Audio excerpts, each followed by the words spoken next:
Cześć, witam w dębowej chatce. Podczas zimnej wojny oczy całego świata zwrócone były w niebo. Zarówno w USA, jak i w Związku Radzieckim z niepokojem wypatrywano wrogich myśliwców, szpiegowskich satelitów i latających spotków. Jednak oba rywalizujące ze sobą mocarstwa doskonale zdawały sobie sprawę, że największe tajemnice wcale nie muszą kryć się wśród chmur, lecz tysiące metrów pod wodą. Wyobraźcie sobie radziecki okręt podwodny na tajnym patrolu głęboko na terytorium kontrolowanym przez Amerykanów. Nagle sonary rejestrują coś, co porusza się z nieprawdopodobną prędkością. Obiekt wykonuje podwodne manewry, które całkowicie wykraczają poza możliwości jakiejkolwiek znanej wówczas maszyny, radzieckiej czy amerykańskiej. Choć Stany Zjednoczone miały swoje własne archiwa pełne niewyjaśnionych zjawisk, to właśnie w historii ZSRR podobnych incydentów było mnóstwo. Oficjalnie temat absolutnie nie istniał. Jednak dziś z odtajnionych po latach dokumentów floty, wspomnień oficerów i relacji badaczy wyłania się obraz zjawiska, które Moskwa za wszelką cenę próbowała ukryć przed światem. Oto pierwszy film z serii poświęconej radzieckim spotkaniom z UFO oraz USO. Ten drugi skrót pochodzący z zachodnich opracowań od Unidentified Submerged Object lub Unidentified Submarine Object tłumaczymy na polski jako niezidentyfikowany obiekt podwodny. Są to zjawiska przypominające UFO, ale obserwowane pod powierzchnią mórz, oceanów, jezior i innych zbiorników wodnych. Czasami obiekty te mają przemieszczać się z prędkościami znacznie przekraczającymi możliwości znanych okrętów podwodnych.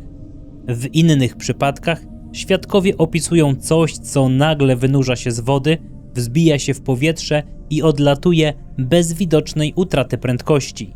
I właśnie ta ostatnia cecha jest najbardziej niepokojąca. Znana nam technika bardzo wyraźnie odczuwa granicę pomiędzy wodą a atmosferą. Pojazd zaprojektowany do lotu nie może po prostu uderzyć w powierzchnię oceanu z pełną prędkością i zanurzyć się bez uszkodzeń. Okręt podwodny nie wyskakuje natomiast z wody, żeby natychmiast kontynuować podróż w powietrzu.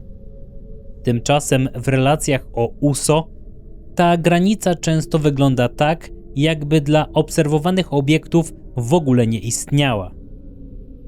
Przygotowując ten materiał, porównałem rosyjskie i zachodnie opracowania, dostępne biografie, opisy radzieckich programów badawczych, informacje o konstrukcjach głębinowych oraz relacje przypisywane oficerom marynarki wojennej. Od razu muszę zaznaczyć jedną bardzo ważną rzecz. Nie wszystkie historie, które za chwilę usłyszycie, mają jednakową wartość dowodową.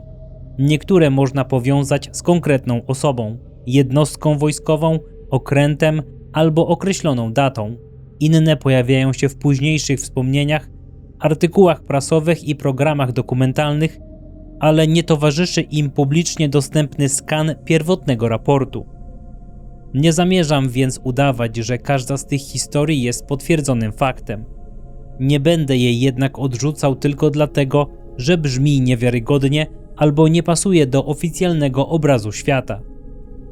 W tym temacie trzeba zachować jednocześnie dwie rzeczy: otwarty umysł oraz chłodną kontrolę źródeł.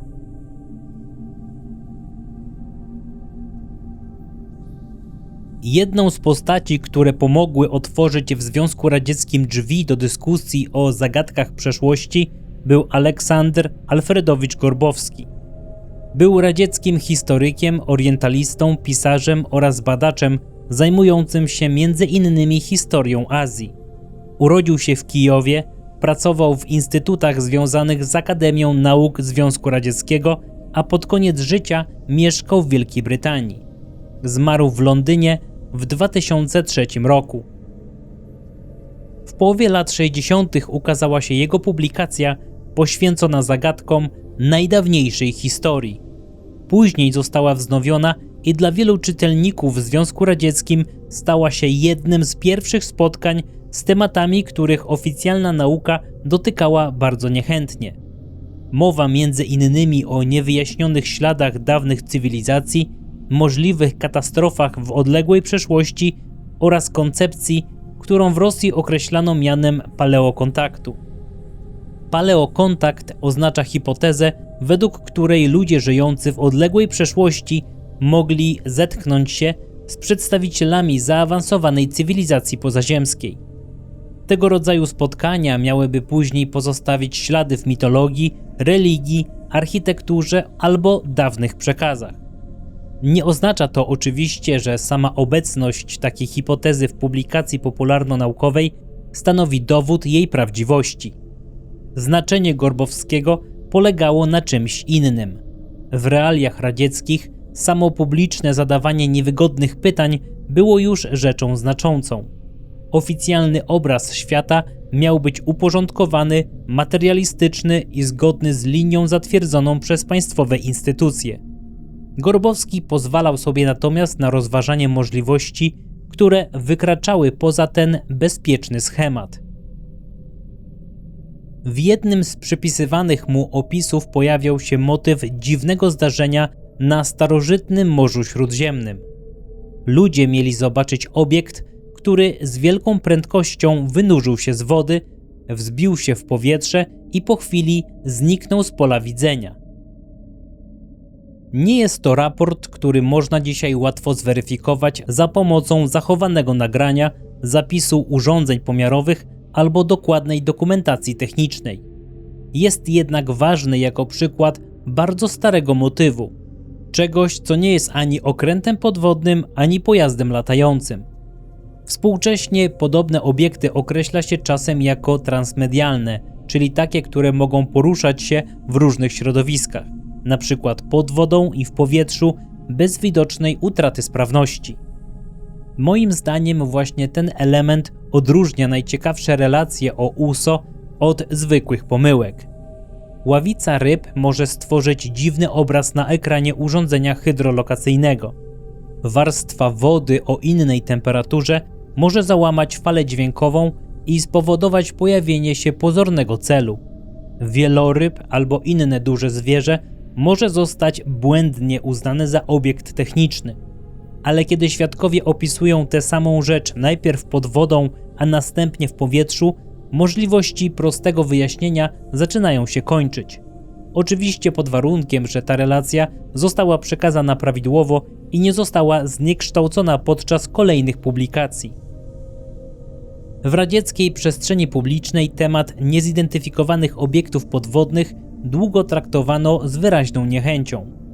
Charakterystyczna była reakcja kontradmirała M. Rudnickiego na artykuł opublikowany na początku lat 70. w czasopiśmie Technika Młodzieży, co po polsku oznacza po prostu Technika Młodzieży. Było to znane radzieckie czasopismo popularno-naukowe, które czasami pozwalało sobie na publikowanie materiałów dotyczących odważniejszych hipotez, niezwykłych odkryć i zjawisk wymykających się łatwym wyjaśnieniom. Rudnicki odrzucał możliwość istnienia ukrytej inteligencji pod wodą. Jego rozumowanie było proste. Gdyby rozumna cywilizacja rzeczywiście zamieszkiwała oceany od tysięcy lat, to zapewne już dawno próbowałaby nawiązać kontakt z ludźmi. Skoro do takiego oficjalnego kontaktu najwyraźniej nie doszło, należy uznać, że podwodna cywilizacja nie istnieje. Na pierwszy rzut oka brzmi to logicznie. Problem polega na tym, że jest to logika oparta na założeniu, że obca inteligencja zachowywałaby się dokładnie tak, jak oczekują tego ludzie. A przecież nawet na naszej planecie badacze zwierząt nie zawsze ujawniają swojej obecności obserwowanemu stadu. Służby wywiadowcze nie informują przeciwnika o każdej prowadzonej operacji.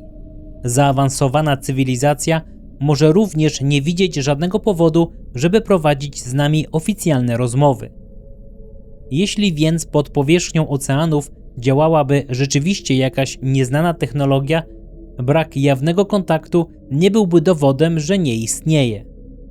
Byłby jedynie dowodem na to, że nie doszło do kontaktu w formie, którą ludzie uznaliby za oficjalną i jednoznaczną. Pochodząca z Syberii inżynier N. Jerochina interesowała się między innymi tajemniczymi światłami obserwowanymi na morzu.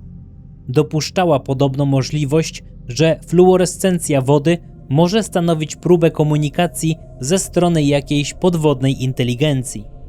To oczywiście hipoteza bardzo daleko idąca. Naturalna bioluminescencja jest zjawiskiem dobrze znanym. Świecenie wody może być powodowane przez organizmy planktonowe reagujące na ruch fal, statków albo innych obiektów. Jednocześnie nie każda relacja kończy się na zwykłej rozświetlonej fali. Czasami świadkowie opisywali geometryczne wzory, idealne kręgi, wirujące kształty albo światła sprawiające wrażenie, jakby reagowały na obecność statku. Tu zdania są podzielone. Jedne źródła widzą w tym wyłącznie biologię i fizykę oceanu. Według innej wersji część obserwacji może dotyczyć zjawisk, których jeszcze nie poznaliśmy. Jeszcze inni badacze zwracają uwagę na pozornie celowe zachowanie świateł. Moim zdaniem sama luminescencja nie wystarcza, żeby mówić o podwodnej cywilizacji. Jeżeli jednak światło porusza się niezależnie od fal, zmienia kierunek i reaguje na działania statku, sprawa staje się znacznie bardziej interesująca. Największy paradoks polegał na tym, że publiczne lekceważenie tematu nie oznaczało braku zainteresowania za zamkniętymi drzwiami. Dla dowództwa marynarki każdy nierozpoznany cel był potencjalnym problemem. Nie miało większego znaczenia, czy ktoś nazwał to UFO, USO, anomalią, czy po prostu obiektem nieznanego pochodzenia. Jeśli pojawiał się na ekranie radaru albo urządzenia hydrolokacyjnego, mógł być wrogą jednostką, nowym typem broni, błędem aparatury, nieznanym zjawiskiem naturalnym albo czymś jeszcze innym. Z punktu widzenia bezpieczeństwa nie można było go po prostu zignorować. Badacz Nikolaj Niepamniaszczyj opisywał reakcję władz radzieckich na niezwykły incydent u wybrzeży Argentyny. Na początku lat 60. argentyńska marynarka wojenna miała wykryć tajemniczy obiekt podwodny w rejonie Zatoki Nuevo. Przez wiele dni siły argentyńskie próbowały ustalić, z czym mają do czynienia. Do poszukiwań skierowano okręty, samoloty i środki przeznaczone do zwalczania jednostek podwodnych. Według części doniesień niezidentyfikowany obiekt został zaatakowany. Mimo to nie udało się go zmusić do wynurzenia ani wydobyć żadnych pozostałości, które pozwoliłyby zidentyfikować cel. Jedne źródła podają, że wykryto pojedynczy obiekt. Według innych wersji urządzenia rejestrowały dwa cele, które miały się rozdzielać, znikać, a następnie pojawiać w innych miejscach. Można oczywiście założyć, że Argentyńczycy ścigali zagraniczny okręt podwodny. Początek lat 60. był okresem zimnej wojny. Zarówno Stany Zjednoczone, jak i Związek Radziecki prowadziły tajne działania na wielu akwenach. Problem polega na tym, że oficjalnie żadna ze stron nie przyznała się do obecności swojej jednostki. Według jeszcze innego wyjaśnienia, Argentyńczycy mogli paść ofiarą błędnych odczytów urządzeń hydrolokacyjnych, trudnych warunków panujących pod wodą albo serii niezależnych zjawisk, które zinterpretowano jako jeden poruszający się obiekt. Zainteresowanie było jednak na tyle duże, że sprawa trafiła do światowych mediów. Według relacji Niepomniaszczyja informacje o argentyńskiej operacji zainteresowały również Nikitę Chruszczowa. Radziecki przywódca miał polecić przedstawicielowi Związku Radzieckiego w Argentynie zdobycie dodatkowych informacji. Jeżeli ta wersja jest prawdziwa, nie oznacza to automatycznie, że Chruszczow uwierzył w statek pozaziemski. Radzieckie władze mogły być zainteresowane samym obiektem, ale również możliwościami argentyńskich urządzeń hydrolokacyjnych, taktyką zwalczania okrętów podwodnych oraz reakcją Stanów Zjednoczonych. Te motywacje wcale się nie wykluczają.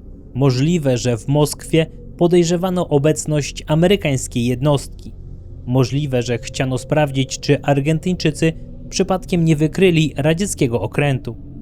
Ale istnieje także możliwość, że żadna z wielkich potęg nie wiedziała, czym ten poszukiwany obiekt był naprawdę.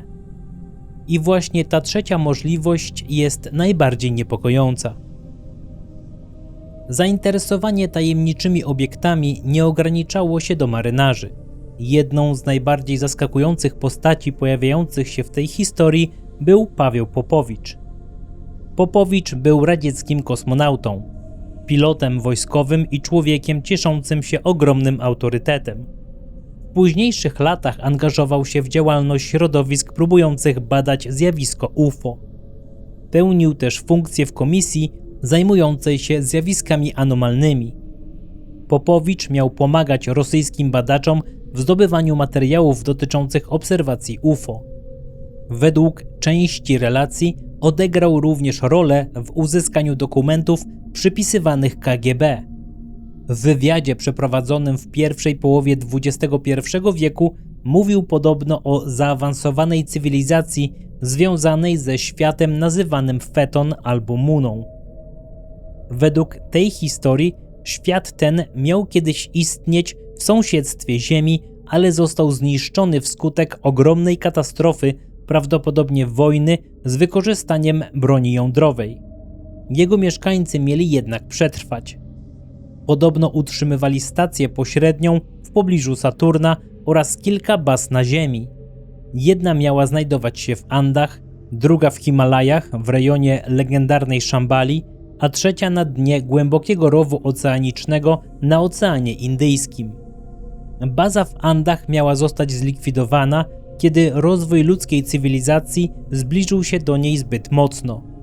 Oceaniczna placówka miała natomiast funkcjonować nadal. To jedna z tych historii, przy których trzeba bardzo wyraźnie oddzielić rangę osoby wypowiadającej te słowa od jakości przedstawionych dowodów. Popowicz był kosmonautą. Sam fakt, że człowiek poleciał w kosmos, nie oznacza jednak, że każda jego późniejsza wypowiedź dotycząca cywilizacji pozaziemskich musi być prawdziwa. Nie znamy pierwotnego dokumentu potwierdzającego istnienie takiej bazy. Nie mamy zdjęć wykonanych na dnie oceanu, wyników badań geologicznych, ani danych z urządzeń hydrolokacyjnych, które jednoznacznie wskazywałyby na rozległą sztuczną konstrukcję. Możliwe, że Popowicz powtarzał hipotezę usłyszaną w środowisku ufologicznym, ale możliwe także, że znał informacje, których nigdy oficjalnie nie ujawniono. Nie można też wykluczyć, że jego wypowiedź została z czasem uproszczona, przetłumaczona niedokładnie albo wyrwana z szerszego kontekstu. Nie odrzucałbym jej jednak wyłącznie dlatego, że brzmi fantastycznie. Oceany są ogromnym obszarem, którego nie obserwujemy stale i równomiernie. Najgłębsze części rowów oceanicznych pozostają wyjątkowo trudno dostępne. Gdyby ktoś chciał ukryć na Ziemi zaawansowaną instalację, przestrzeń znajdująca się kilka kilometrów pod powierzchnią oceanu byłaby pod wieloma względami lepszym miejscem niż pustynia, góry czy obszary polarne. Problem zaczyna się dopiero wtedy, gdy możliwość przedstawia się jako pewnik. Dlatego opowieść o bazie na dnie Oceanu Indyjskiego traktuję jako niezwykle intrygującą hipotezę przypisywaną Popowiczowi, ale nie jako potwierdzony fakt. Po rozpadzie Związku Radzieckiego temat wrócił ze zdwojoną siłą. Rosyjska telewizja zaczęła emitować filmy dokumentalne poświęcone tajemniczym zjawiskom oceanicznym, spotkaniom marynarzy z UFO oraz obiektom poruszającym się pod wodą z niezrozumiałą prędkością. Jednym z głośniejszych filmów był obraz Witalija Prawdiwcewa zatytułowany Tajemnica trzech oceanów w pogoni za widmem. Został wyprodukowany w Rosji i trwał około 44 minut. Najczęściej podawany rok produkcji to 2006. Przedstawiono w nim relacje o niezwykle szybkich obiektach podwodnych, tajemniczych dźwiękach, światłach pojawiających się w głębinach oraz obiektach wydostających się spod powierzchni morza. Później powstawały kolejne materiały o podwodnych przybyszach i UFO schodzących pod wodę. Sama liczba takich produkcji nie jest oczywiście dowodem na istnienie USO. Pokazuje jednak, że w rosyjskiej kulturze temat przestał być całkowicie zakazany.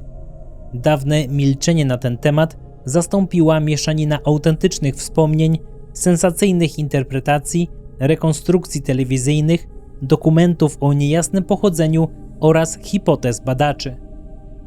Dla osoby próbującej zrozumieć ten temat jest to sytuacja jednocześnie dobra i niebezpieczna. Dobra, ponieważ pojawia się więcej nazwisk, dat, nazw okrętów i potencjalnych źródeł. Niebezpieczna, ponieważ powtarzana wielokrotnie historia może po pewnym czasie zacząć sprawiać wrażenie niezależnie potwierdzonej, mimo że wszystkie późniejsze wersje pochodzą z jednego tekstu albo jednej wypowiedzi. Dlatego w przypadku radzieckich historii o UFO i USO zawsze trzeba zadawać pytanie, czy mamy do czynienia z kilkoma niezależnymi świadkami, czy tylko z wielokrotnie powtórzoną relacją jednej osoby. Dobrym przykładem chaosu informacyjnego jest historia z końca pierwszej dekady XXI wieku. W zachodnich i rosyjskich mediach pojawiła się wtedy wiadomość, według której rosyjska marynarka miała odtajnić dokumenty dotyczące spotkań z UFO i niezidentyfikowanymi obiektami podwodnymi. Informacja szybko rozeszła się po świecie. Problem polegał na tym, że oficjalne rosyjskie źródła nie potwierdziły przeprowadzenia takiej operacji. Przedstawiciel marynarki wyjaśniał, że dowódcy rzeczywiście mają obowiązek zgłaszać wszystkie obiekty, których nie potrafią rozpoznać, zarówno te widziane bezpośrednio, jak i te pojawiające się na ekranach radarów albo urządzeń hydrolokacyjnych. Nie oznaczało to jednak, że marynarka posiadała specjalny, właśnie odtajniony zbiór akt dotyczących statków pozaziemskich. I tu pojawia się bardzo ważna różnica. Raport o nierozpoznanym celu nie jest automatycznie raportem o pojeździe obcej cywilizacji. Marynarz może zgłosić ławicę ryb, fragment wraku, chmurę gazu wydobywającą się z dna, nieznaną jednostkę wojskową, nietypową falę albo zwykłą awarię urządzenia. Z drugiej strony słowo nierozpoznany nie oznacza także nieistniejący. Jeżeli kilku operatorów widzi na ekranie obiekt wykonujący określone manewry, coś zostało zarejestrowane. Jednak spór dotyczy tego, czym to właściwie było. Badacze sprawdzili również informacje dotyczące rosyjskiego Państwowego Archiwum Marynarki Wojennej. Oficjalny opis jej zasobu wskazuje, że przechowywane tam materiały obejmują głównie okres do początku lat 40. XX wieku. Oznacza to, że dokumenty dotyczące późniejszych spotkań atomowych okrętów podwodnych z tajemniczymi obiektami musiałyby znajdować się gdzie indziej. Mogły trafić do archiwów Ministerstwa Obrony, wywiadu marynarki, kontrwywiadu, poszczególnych flot albo konkretnych jednostek wojskowych. Brak takich dokumentów w publicznym katalogu Państwowego Archiwum nie rozstrzyga więc sprawy. Nie można na tej podstawie stwierdzić, że raporty nigdy nie istniały. Nie można jednak także twierdzić, że zostały oficjalnie odtajnione, skoro nikt nie przedstawił pełnego zbioru pierwotnych dokumentów. Związek Radziecki miał realne możliwości prowadzenia zaawansowanych obserwacji oceanicznych. To bardzo ważny element tej historii. Nie mówimy wyłącznie o przypadkowych rybakach widzących światło na wodzie. Mówimy również o państwie, które inwestowało ogromne środki w okręty podwodne, urządzenia hydrolokacyjne, statki rozpoznawcze, stacje nasłuchowe i załogowe pojazdy głębinowe. Jednym z bardziej tajemniczych radzieckich pojazdów był trzyosobowy aparat głębinowy Poisk-6. Nazwa Poisk oznacza po rosyjsku poszukiwanie. Pojazd miał być zdolny do zejścia na głębokość około 6 km. Radzieccy konstruktorzy opracowali również aparaty Mir-1 oraz Mir-2. Były to załogowe jednostki przeznaczone do badań na bardzo dużych głębokościach, sięgających około 6000 metrów. Ich załogę stanowiły zwykle 3 osoby: pilot, drugi pilot albo inżynier oraz obserwator naukowy. Pojazdy te wykorzystano m.in. do badań kominów hydrotermalnych, struktur geologicznych i wraków. Nie zostały zbudowane po to, żeby polować na UFO. Im więcej urządzeń wysyłano jednak w głębiny, tym większa była szansa zarejestrowania czegoś, czego operatorzy nie potrafili natychmiast rozpoznać. Dzisiaj podobną rolę pełnią zdalnie sterowane roboty podwodne, połączone ze statkiem za pomocą przewodu oraz autonomiczne pojazdy wykonujące zaprogramowane misje.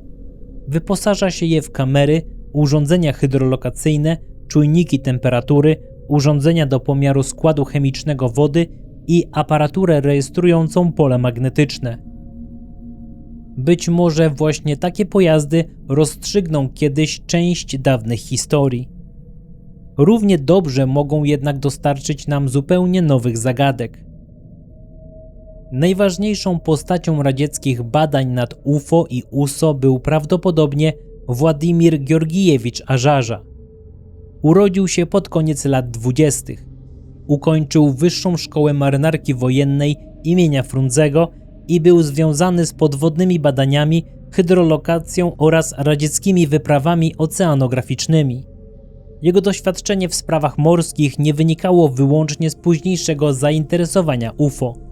Ażarza uczestniczył w niezwykłym przedsięwzięciu związanym z radzieckim okrętem podwodnym projektu 613. I tu mała ciekawostka. Jednostki dokładnie tego samego typu służyły również w polskiej marynarce wojennej. Były to m.in. ORP Orzeł, Sokół czy Kondor. Ten konkretny radziecki okręt doczekał się jednak unikalnego losu. W drugiej połowie lat 50. podjęto decyzję o przebudowaniu go na jednostkę stricte naukowo-badawczą. Okręt całkowicie rozbrojono, a w miejsce wyrzutni torped i sprzętu wojskowego zainstalowano m.in. grube iluminatory, potężne reflektory podwodne i specjalistyczną aparaturę pomiarową. To właśnie po tej transformacji jednostka otrzymała nową nazwę, czyli Siewierianka, co w tłumaczeniu oznacza mniej więcej mieszkankę północy albo kobietę z północy. Tak wyposażona maszyna prowadziła badania na północnym Atlantyku oraz na morzach Barentsa i Białym. Według dostępnych opisów Siewierianka odbyła wiele długich rejsów ekspedycyjnych, badając rozległe obszary od Wysp Owczych aż po Spitsbergen i Nową Ziemię. To właśnie podczas jednej z misji Ażarza i członkowie załogi mieli obserwować niezwykły obiekt albo stworzenie przypominające lirę z zielonymi mackami. Opis jest dość osobliwy. Kształt mógł należeć do nieznanego wówczas organizmu, skupiska zwierząt morskich albo efektu optycznego powstającego w świetle reflektorów. Nie można jednak wykluczyć, że obserwatorzy zobaczyli duże stworzenie, którego nie potrafili rozpoznać. Dla Ażarzy miało to być doświadczenie pokazujące, że ocean może skonfrontować nawet wyszkolonego badacza z czymś, czego nie da się natychmiast sklasyfikować. Warto zauważyć, że tak naprawdę nie musimy wybierać wyłącznie pomiędzy pojazdem pozaziemskim a zwykłą rybą. Oceany mogą skrywać organizmy, których nadal nie opisaliśmy.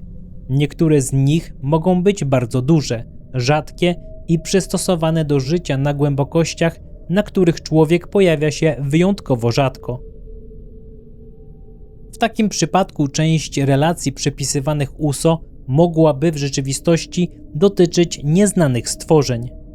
Nie wyjaśniałoby to jednak metalicznych obiektów, celów śledzonych przez urządzenia hydrolokacyjne, ani pojazdów opuszczających wodę i odlatujących w powietrze. Kiedy Ażarza zaczął interesować się UFO, próbował dowiedzieć się, czy radziecka marynarka posiada własne informacje na ten temat. Według jego relacji właśnie w ten sposób dotarł do wiceadmirała J.W. Iwanowa. stojącego na czele wywiadu marynarki wojennej. Iwanow miał mu powiedzieć, że radziecki wywiad morski od dawna traktował niezidentyfikowane obiekty jako zagadnienie wymagające poważnej analizy. Jeżeli rozmowa została wiernie zapamiętana, nie musi to oznaczać, że admiralicja wierzyła w przybyszów z kosmosu. Oznacza jednak coś równie ważnego. Nierozpoznane obiekty były traktowane jako potencjalny problem operacyjny. Publiczne zajmowanie się UFO miało w Związku Radzieckim swoją cenę. A Żarza był krytykowany przez przedstawicieli oficjalnej nauki i atakowany w mediach. Jego działalność spotykała się z oporem, a możliwość publicznego prowadzenia wykładów ograniczono. Z punktu widzenia partii temat był niebezpieczny z kilku powodów. Po pierwsze, obserwacje UFO mogły być w rzeczywistości związane z testami tajnych samolotów, rakiet, systemów obrony albo innych technologii wojskowych. Zachęcanie ludzi do obserwowania nieba i zgłaszania niezwykłych obiektów mogło więc doprowadzić do nieświadomego ujawnienia tajnych operacji. Po drugie, informacje o radzieckich startach rakietowych mogły zainteresować zagraniczne służby wywiadowcze. Po trzecie, sam fakt, że nieznane obiekty miały swobodnie wlatywać w radziecką przestrzeń powietrzną, był dla władz politycznie niewygodny. Państwo przedstawiało się jako potęga zdolna kontrolować swoje granice, przestrzeń powietrzną i wody terytorialne. Jeżeli jakieś obiekty bez przeszkód przenikały nad poligony, instalacje jądrowe i jednostki wojskowe, oznaczało to, że potężny aparat państwowy nie potrafił ich zatrzymać. Dlatego najłatwiejszym rozwiązaniem było publiczne stwierdzenie, że UFO nie istnieje. USA robiło i robią do tej pory tak samo, więc nie ma tutaj różnicy między tymi krajami. Tyle, że wspomniany dowódca okrętu nie mógł zastosować propagandowego wyjaśnienia wobec celu widocznego na ekranie urządzenia hydrolokacyjnego. I tu pojawia się kolejny paradoks. Środowisko wojskowe, które z jednej strony pilnowało tajemnicy, a z drugiej dawało Ażarzy możliwość dalszej pracy. Ideologia mogła twierdzić, że UFO nie istnieje. Praktyka wojskowa wymagała natomiast analizowania każdego nierozpoznanego celu. W listopadzie 1976 roku Ażarza wygłosił wykład w strukturze zajmującej się podwodnymi badaniami przy Komisji Oceanograficznej Akademii Nauk Związku Radzieckiego. W spotkaniu uczestniczyli m.in. jego przełożony P. Borowikow oraz zastępca E. Kucharkow. Obecna była również grupa specjalistów związanych z badaniami oceanograficznymi. Według późniejszych opisów wykład wywarł na słuchaczach na tyle duże wrażenie, że postanowiono włączyć obserwacje niezwykłych obiektów nad zbiornikami wodnymi oraz pod ich powierzchnią do planowanych prac wydziału. Zebrane relacje miały być porządkowane i analizowane. Kilka miesięcy wcześniej nad zbiornikiem Pierogowskim pod Moskwą miało dojść do wyjątkowo dokładnej obserwacji. A. Troicki oraz 6 innych świadków zobaczyli srebrzysty, metaliczny dysk. Według relacji jego pozorna średnica była około 8 razy większa od tarczy Księżyca widzianej z Ziemi. Nie oznacza to, że obiekt miał rzeczywiście 8 razy większą średnicę niż Księżyc. Chodzi o porównanie rozmiaru widocznego na niebie. Oczywiście bez znajomości dokładnej odległości nie można ustalić rzeczywistych wymiarów obiektu. Dysk miał poruszać się powoli na wysokości kilkudziesięciu metrów. Świadkowie zauważyli na jego bocznej powierzchni 2 obracające się pasy. Kiedy obiekt zawisł nad nimi, w jego dolnej części miała otworzyć się ciemna klapa. Ze środka wysunął się cienki cylinder. Dolna część cylindra wykonywała ruch po okręgu, podczas gdy górna pozostawała połączona z obiektem. Jeszcze bardziej niepokojący był raport przypisywany radzieckiemu okrętowi podwodnemu należącemu do floty Pacyfiku. Podczas patrolu bojowego urządzenia hydrolokacyjne miały wykryć 6 nieznanych celów znajdujących się w bezpośrednim sąsiedztwie jednostki. Nie udało się ich sklasyfikować. Kiedy radziecki okręt podwodny zmienił kurs i próbował się oddalić, obiekty zaczęły naśladować jego manewry. Nie poruszały się przypadkowo. Według opisu utrzymywały stałe pozycje względem okrętu, jakby tworzyły wokół niego kontrolowany szyk. Dowódca zdecydował się wynurzyć. Podczas patrolu bojowego był to krok poważny i niepożądany. Wynurzony okręt tracił część przewagi wynikającej z ukrycia, a jego pozycja mogła zostać wykryta przez przeciwnika. Jeżeli dowódca rzeczywiście podjął taką decyzję, musiał uznać sytuację pod wodą za niebezpieczną albo całkowicie niezrozumiałą. Kiedy okręt podwodny się wynurzył, wszystkie 6 obiektów miało wydostać się z oceanu, wzbić w powietrze i zniknąć z pola widzenia. A Żarza twierdził później, że znał ten przypadek z oficjalnego dokumentu, który widział w głównej kwaterze marynarki wojennej. Jeżeli raport był autentyczny, najbardziej prawdopodobne kategorie wyjaśnienia obejmują nieznaną technologię obcego państwa, zaawansowane pojazdy niezwiązane z oficjalnie znanymi siłami zbrojnymi albo zjawisko, którego natury nadal nie rozumiemy. Hipoteza pozaziemska jest jedną z możliwości, ale nie jedyną. Można rozważyć autonomiczne sondy, można dopuścić istnienie nieznanej cywilizacji technicznej działającej pod powierzchnią oceanów. Można się też zastanowić nad możliwością, że obserwowane obiekty nie przybywały do nas za każdym razem z odległego kosmosu, lecz od dawna funkcjonują na naszej planecie, wykorzystując obszary, których ludzie prawie nie kontrolują. Kolejne relacje napływały od marynarzy, operatorów urządzeń hydrolokacyjnych, pilotów i oficerów pełniących służbę na okrętach. Jedno z najważniejszych takich zdarzeń miało miejsce na Morzu Barentsa 7 października 1977 roku. Tego dnia radziecka pływająca baza okrętów podwodnych Wołga znajdowała się daleko od brzegu. Według relacji przekazywanych później przez Władimira Ażarze, rano technicy radarowi wykryli nieznany cel zbliżający się do jednostki z odległości około 100 km. Kapitan trzeciej rangi, Tarankin, został pilnie wezwany do bojowego stanowiska informacyjnego, czyli miejsca, w którym zbierano i analizowano dane napływające z radarów oraz innych okrętowych systemów obserwacyjnych. Operatorzy początkowo przypuszczali, że mają przed sobą grupę śmigłowców. Było to najbardziej oczywiste wyjaśnienie, ponieważ na ekranie pojawiło się kilka zbliżających się celów. Szybko jednak zauważono poważny problem.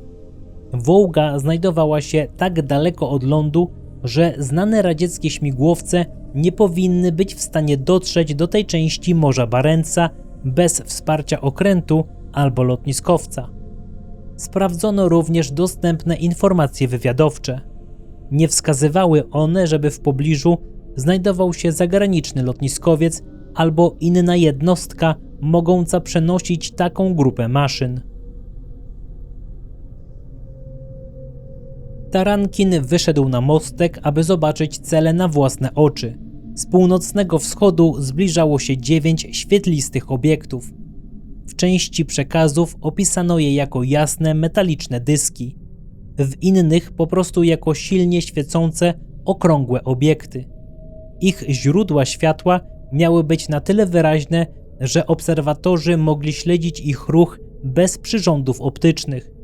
Obiekty początkowo leciały jeden za drugim, ale w miarę zbliżania się do Wołgi zmieniły ustawienie. Zeszły na wysokość masztów, a następnie zaczęły krążyć wokół jednostki. Rosyjscy świadkowie określili ich manewry słowem chorowod, oznaczającym tradycyjny taniec wykonywany w okręgu. Według opublikowanych później wersji wydarzenia obserwacja trwała około 18 minut a jej przebieg miał potwierdzić przynajmniej jeden były członek załogi Wołgi. Tarankin rozkazał radiotelegrafistom połączyć się z główną bazą floty północnej w Siewiernomorsku. Wtedy wydarzyła się kolejna rzecz, przez którą ten przypadek stał się dużo trudniejszy do wyjaśnienia jako zwykła pomyłka obserwacyjna. Obiekt nie był w stanie ani wysyłać, ani odbierać sygnałów radiowych. Łączność zewnętrzna została całkowicie przerwana. Gdyby świadkowie widzieli wyłącznie światła na niebie, można byłoby mówić o samolotach, odbiciach albo rzadkim zjawisku atmosferycznym. Jeżeli jednak równocześnie przestały działać urządzenia łączności, pojawia się możliwość fizycznego oddziaływania na okrętową elektronikę. Nie wiemy, czy chodziło o celowe zagłuszanie, silne pole elektromagnetyczne, awarię sprzętu czy zwykły zbieg okoliczności. Zbieżność czasowa pozostaje jednak najważniejszym elementem tej historii. Wewnętrzny system nagłośnienia okrętu nadal działał. Tarankin wykorzystał go, żeby wydać załodze niezwykły rozkaz. Marynarze mieli patrzeć, zapamiętywać, wykonywać rysunki i, jeśli tylko było to możliwe, fotografować obiekty. Kapitan chciał, żeby istniało jak najwięcej niezależnych świadectw. Doskonale rozumiał, jak może zabrzmieć raport o 9 świetlistych dyskach krążących wokół pływającej bazy okrętów podwodnych. Obawiał się, że po powrocie zostanie oskarżony o utratę zdrowego rozsądku albo niewłaściwą interpretację całego zdarzenia. Dlatego nie próbował ukryć obserwacji przed załogą. Przeciwnie, chciał, aby każdy dostępny człowiek dokładnie przyjrzał się obiektom. Cisza radiowa miała trwać przez 18 minut. Przez cały ten czas świetliste dyski kontynuowały swoje manewry wokół Wołgi. Następnie obiekty oddaliły się i zniknęły. Wkrótce potem łączność radiowa została przywrócona.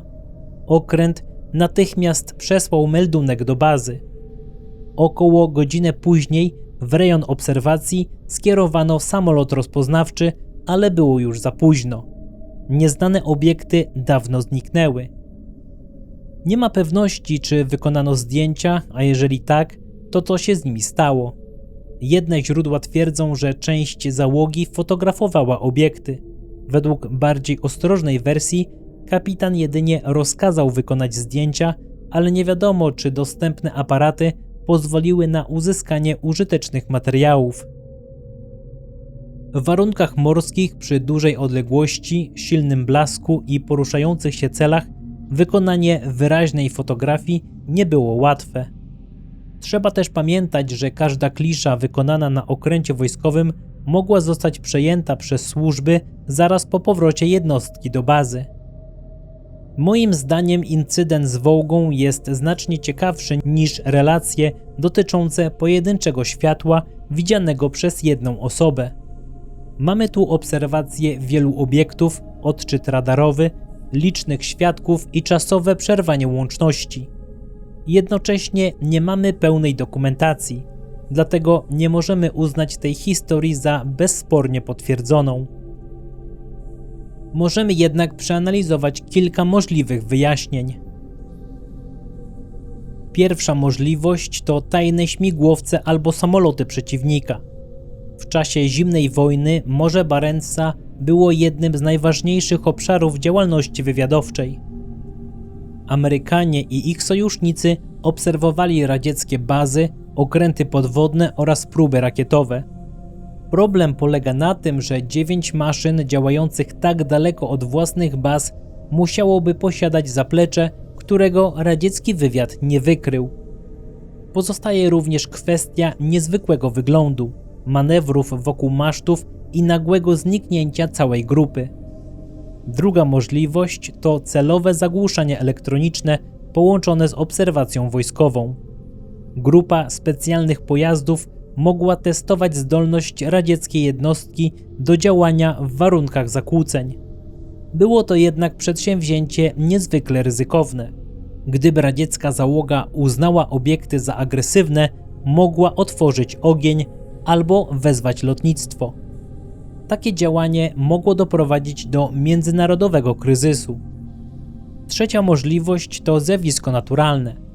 Istnieją efekty atmosferyczne, które potrafią tworzyć pozorne światła, odbicia i zwielokrotnione obrazy. Trudno jednak wskazać zjawisko, które jednocześnie utworzyłoby 9 uporządkowanych dysków, pozwoliło im krążyć wokół okrętu i spowodowało przerwanie łączności dokładnie na czas obserwacji. Czy był to tylko niezwykły zbieg okoliczności? Czy radzieccy marynarze zetknęli się z tajną technologią wojskową przeciwnika? A może w pobliżu Wołgi rzeczywiście pojawiły się obiekty, które nie należały do żadnego znanego państwa? Niestety, nie mamy pełnej dokumentacji pozwalającej rozstrzygnąć tę sprawę. Nie znamy losu fotografii, które zgodnie z rozkazem kapitana miały zostać wykonane przez członków załogi. Nie dysponujemy również publicznie dostępnym zapisem radarowym ani pełną treścią oficjalnego meldunku. Wiemy jedynie, że według Władimira Ażarzy sprawa została potraktowana przez dowództwo radzieckiej marynarki niezwykle poważnie. Incydent miał wywołać ogromne zaniepokojenie. Według relacji Ażarzy został on wezwany na spotkanie z admirałem floty Nikołajem Smirnowem, pierwszym zastępcą głównodowodzącego radzieckiej marynarki. Smirnow nadzorował również badania naukowe prowadzone na potrzeby floty, dlatego interesowały go zarówno techniczne, jak i operacyjne aspekty spotkania. Ażarza miał wysłuchać nagrania meldunku złożonego przez Tarankina. Jeżeli rzeczywiście zachowano taki zapis, oznaczałoby to, że zdarzenie zostało zgłoszone oficjalnym kanałem, a nie, że powstało dopiero wiele lat później jako opowieść krążąca w środowisku ufologicznym. Smirnow skontaktował się następnie z zastępcą szefa sztabu głównego marynarki wojennej N.P. Nawojcewem i nakazał rozesłać do flot oraz flotyl instrukcję dotyczącą obserwowania i zgłaszania niezidentyfikowanych obiektów. Początkowo dokument miał trafić przede wszystkim na okręty hydrograficzne, naukowo-badawcze i rozpoznawcze. Było to logiczne, ponieważ właśnie takie jednostki dysponowały odpowiednią aparaturą, wykwalifikowanymi obserwatorami oraz możliwością prowadzenia długotrwałych pomiarów. Instrukcja miała określić, jakie informacje należy zapisać podczas spotkania z nieznanym obiektem. Ważny był kierunek obserwacji, położenie celu względem jednostki, jego prędkość, wysokość albo głębokość, kształt, kolor, sposób poruszania się i ewentualny wpływ na urządzenia pokładowe.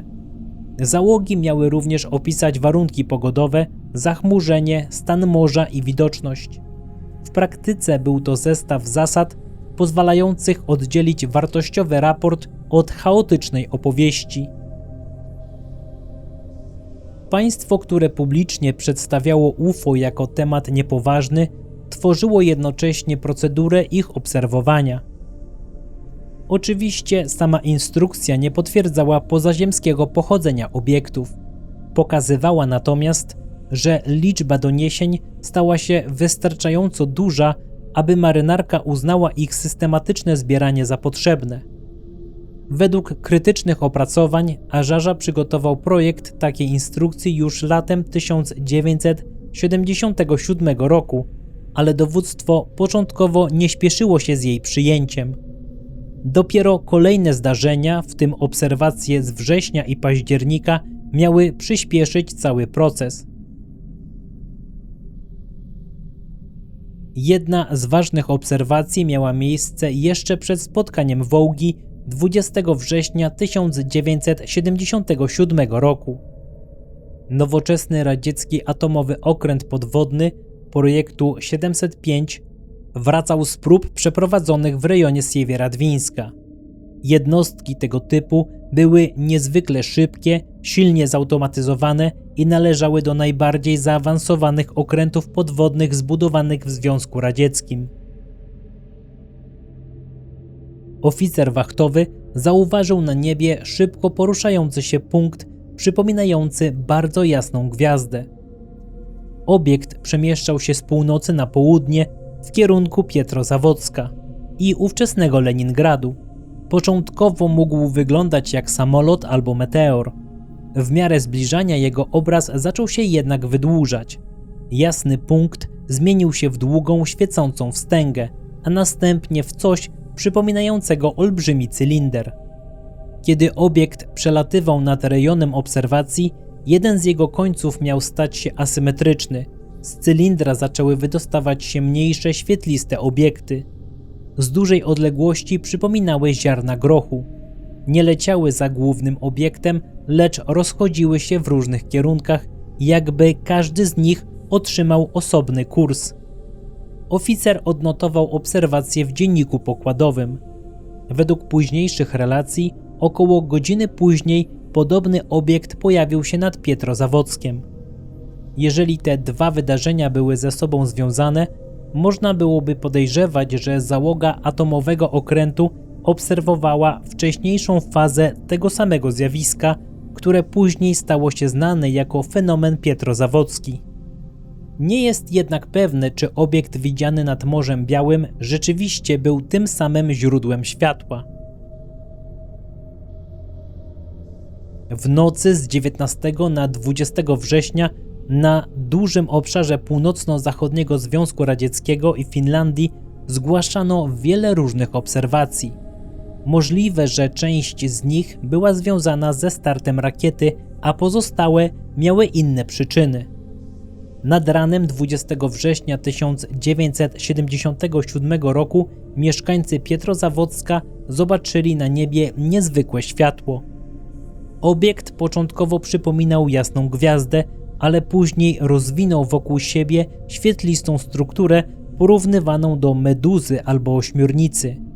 Od centralnej części odchodziły liczne promienie, które wyglądały jak strugi światła opadające w stronę miasta. Całe zjawisko poruszało się bezgłośnie, a świadkowie podawali różne kolory, od bieli i żółci po odcienie czerwieni, błękitu i zieleni. Jeden z największych problemów polega na tym, że nie była to pojedyncza obserwacja. Światła zgłaszano nie tylko w Pietrozawocku, lecz również w innych miejscowościach Karelii, w okolicach Leningradu, w rejonie obserwatorium w Pułkowie, na obszarze państw bałtyckich oraz w Finlandii. W samym Pietrozawocku mówiło się o około 100 świadkach, choć większość mieszkańców o tej porze spała. Wydarzenie było tak szeroko obserwowane, że pojawiły się informacje w radzieckiej prasie, co w tamtych warunkach stanowiło rzecz wyjątkową. Najbardziej znane wyjaśnienie łączyły fenomen z wystrzeleniem satelity rozpoznawczego Kosmos 955 z kosmodromu Piesieck. Start nastąpił we wczesnych godzinach porannych. Rakieta poruszała się po torze prowadzącym na orbitę o dużym nachyleniu względem równika. Produkty spalania wyrzucone przez silniki mogły zostać oświetlone przez słońce znajdujące się jeszcze pod horyzontem. Dla obserwatorów stojących w ciemności taki rozświetlony ślad mógł wyglądać jak ogromna świecąca meduza zawieszona na niebie.